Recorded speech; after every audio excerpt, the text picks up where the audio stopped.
নতুন একটা সকাল, নতুন একটা ভিডিও। তো আজকে হচ্ছে 22শে ফেব্রুয়ারি, শনিবার। এই সেদিনকে তো ফেব্রুয়ারি মাসটা শুরু হলো, তাই না? আর এর মধ্যে একদম শেষের পর্যায়ে। তবে এভাবে যদি চিন্তা করি তাহলে তো 2025 সালটাও এই সেদিনই শুরু হলো। অলরেডি 2 মাস একদম ফিনিশের পথে। যাকগে, দিন আসবে দিন যাবে ওসব ভেবে আর লাভ নেই। তো সোনু যেমন কোনো কিছুতেই কিছু ভাবে না, কারণ বিস্কুট নিয়ে একটা চেটে চেটে এমন কীর্তি করছে মাঝখানটায়, এবার একটা গর্ত হয়ে যাবে। কিন্তু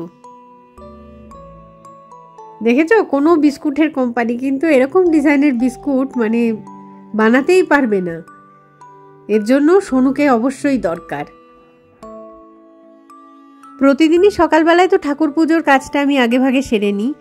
তো আজকেও চলে এসেছি প্রদীপ জ্বালিয়ে আর ধূপ জ্বালিয়ে। তুলসী তলা একটুখানি দেখিয়ে দিলাম সেটা, আর সূর্য প্রণামটাও সেরে নিলাম। এই পুজোর কাজটুকুনি করার জন্য আমি একটা আলাদা ড্রেসই রেখে দিয়েছি, যেটা এই পুজোর সময়টুকুনিতেই পরি আর কি। তারপরে তো নর্মাল যে জামা কাপড় ঘরে পরি সেটাই আবার গলিয়ে নেব গায়ে। আমাদের এখানে যেটা হয় আর কি, শীতকালে যে রেগুলার তো স্নানের পর জামাটা তুমি চেঞ্জ করে ফেলতে পারছো, কিন্তু সোয়েটারটাকে কিন্তু রেগুলার কাচা সম্ভব নয়, কারণ একদিন কাচলে সেটা শুকোতে 2 দিন টাইম নিয়ে নেয় এখানে। আর ঠাকুর পুজোর কাজ আমার মনে হয় সবসময় শুদ্ধ বস্ত্রেই করা উচিত। সেই কারণে বেস্ট অপশান হচ্ছে পুজোর জন্য আলাদা একটা ড্রেস চুজ করে নেওয়া।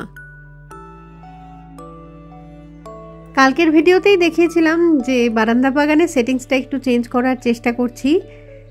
তো পুরোটা কমপ্লিট করতে পারিনি, কালকে অনেকটা খাটাখাটনি হয়েছে। তো কালকে আমার লাঞ্চ হয়ে গেছে, মানে দুপুরবেলাও ধরো সব কিছু তখন ছড়ানো ছিটানো একদম। তো আমি ভাবলাম যে গেল আজকের দিনটা, আর মানে কিচ্ছু পরিষ্কার করে উঠতে পারবো না। তাও ওই বিকেল অবধি মোটামুটি একটা পজিশানে আনা গেছে আর কি। তাও আরও কিছুটা করতে হবে, করব আস্তে আস্তে, সেইটুকুনি একটু সময় নিয়েই করব। যে কোনো কাজেই তো দেখো তাড়াহুড়ো করতে গেলে কিন্তু মানে কাজের চেয়ে অকাজ বেশি হয়ে যায়, ভুল হয়ে যায় আর কি। তো আমার এই বারান্দা বাগানটায় যদি তোমরা খেয়াল করো না, যে গাছগুলো দেখতে পাবে সেগুলো কিন্তু খুবই লো মেনটেনেন্স গাছ আর কি। সবই হচ্ছে ইনডোর প্ল্যান্ট, কোনোটাই খুব একটা কস্টলি কিছুই নয়, আর মানে খাটাখাটনিও এদের পেছনে সেরকম একটা করতে হয় না। সূর্যের আলোটা এদের পছন্দ, তবে কড়া রোদ কিন্তু এরা সহ্য করতে পারে না। আর জল দেওয়ার কথা যদি বলো, সপ্তাহে 1 দিন গাছের গোড়ায় জল দিলেই যথেষ্ট। সোনুবাবুদের সকলকে একটু করে নকুলদানা দিয়ে দিচ্ছি। তো বাঙ্কু এখনো ঘুম থেকে ওঠেনি, ওই জন্য ওই খাটের মানে বিছানাটা তোলাও হয়নি এখনো অবধি।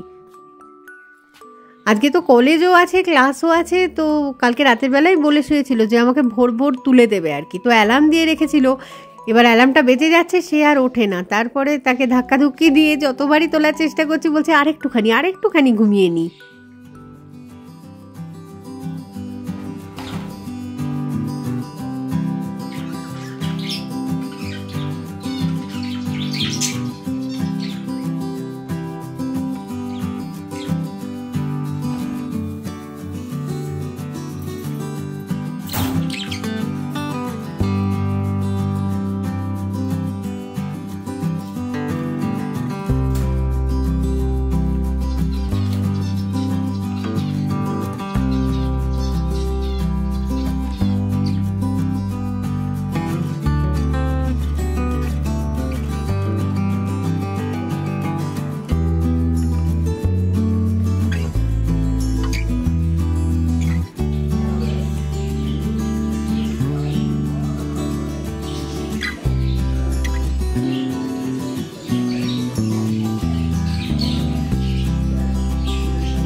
পাখিগুলোকে খেতে দিয়ে দিয়েছি, তো ওদের খাবারটা একটু কম রয়েছে, কিনতে যেতে হবে আজকে আবার মনে হচ্ছে। তো বাঙ্কু রেডি হয়ে গেছে, ঘুম থেকে উঠে স্নান করে খেয়ে দিয়ে এখন বেরিয়ে গেল।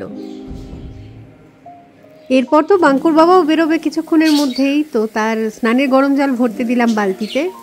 এমন একটা অভ্যেস হয়ে গেছে যে যারা বাড়ি থেকে বেরোনোর আর কি, যতক্ষণ না তারা বেরোচ্ছে ততক্ষণ আমার কাজগুলো মানে আমি শুরু করতেই পারি না ঠিক করে।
রান্নাঘরের দিকে চলে এসেছি। তো আমার এই কাজকর্মগুলো করতে করতে এই ভাতটা কমপ্লিট হয়ে গেছে। এখন এদিকে উচ্ছেটা মানে কুচি কুচি করে কেটে রাখাই ছিল ফ্রিজের মধ্যে, সেটাকে বের করে ভাজতে শুরু করে দিয়েছি। আর ওদিকের গ্যাসে বাঁধাকপিটাকে সিদ্ধ করতে বসিয়েছি।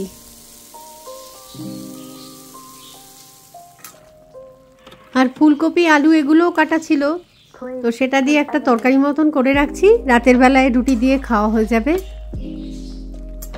ঘরটা আজকে একটুখানি মুছতেও হবে, তবে মানে মোছাটা পরে করব, কারণ এই যে রান্না বান্না করব টুকটাক কিছু না কিছু মেঝের মধ্যে এটা ওটা সেটা পড়বেই, তো সেগুলো আরেক দফা একটুখানি পরিষ্কার করে নিয়ে তারপর মুছে নেব। বাইরেটা পুরো একদম মেঘলা মেঘলা হয়ে গেছে, ঘরের ভিতরটাই অন্ধকার লাগছে। আর ওই যে পিকুকে দেখো, যতক্ষণ আমি রান্নাঘরে কাজ করছিলাম এই চেয়ারটার মধ্যে কি সুন্দর চুপটি করে বসেছিল।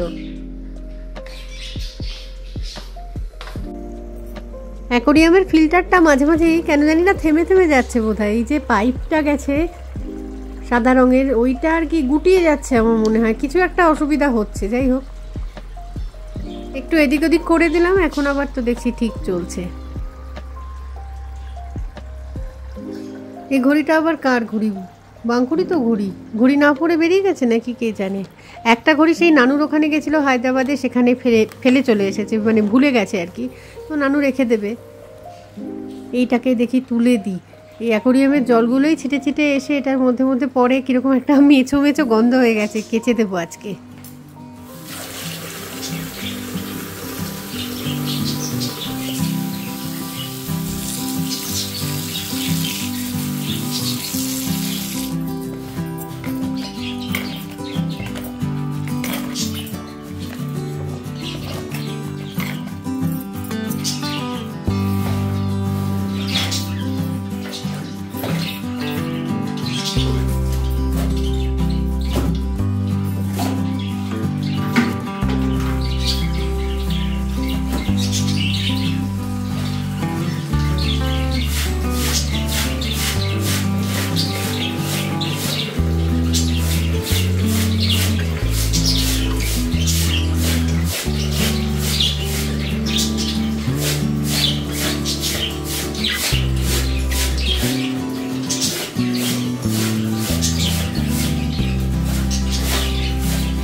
বাঙ্কুও স্নান করতে গিয়ে দু একটা জামা প্যান্ট ছেড়েছে, তো সেগুলোকেও কেচে দিলাম, সাথে এটাকেও কেচে দিলাম। তো মেলা হয়ে গেছে সবগুলো, একটুখানি ক্লিপ লাগিয়ে দেবো এবার। এগুলো আর আজকের মধ্যে শুকোবে বলে মনে হচ্ছে না, কারণ মেঘলা করে এসেছে অলরেডি। সকাল সবে মাত্র, এখন কটা বাজে? 10:30 কি 11টা হবে, অথচ দেখো আকাশের অবস্থাটা, প্রচুর মেঘ, ক্রমশ মেঘগুলো যেন সূর্যকে ঢেকে ফেলছে। এদিকে আমার রান্নাও কমপ্লিট, উচ্ছে ভাজা, বাঁধাকপির তরকারি আর আলু ফুলকপির তরকারি। তো সবকটা রান্নাই খুবই মানে কম মশলায় আজকে করেছি, কারণ গতকালের ডিমের ঝোলটারে প্রচুর আর কি ঝাল মশলা দিয়েছিলাম। আর কাজ করতে তো ভালো লাগছে না, এবার আমি এক জায়গায় গিয়ে একটুখানি বসবো। চা আর এই পনির ভুজিয়াটা খুব ভালো লাগে খেতে বিকাজির, তো এটা নিয়ে গিয়ে বসবো সোফাতে। তো চলো তাহলে এই ভিডিওটাকে এখানেই রাখি, খুব তাড়াতাড়ি ফিরে আসবো আবার একটা নতুন ভিডিও নিয়ে। তো ততক্ষণের জন্য টাটা, আর সঙ্গে থাকার জন্য সকলকে জানাই অসংখ্য ভালোবাসা।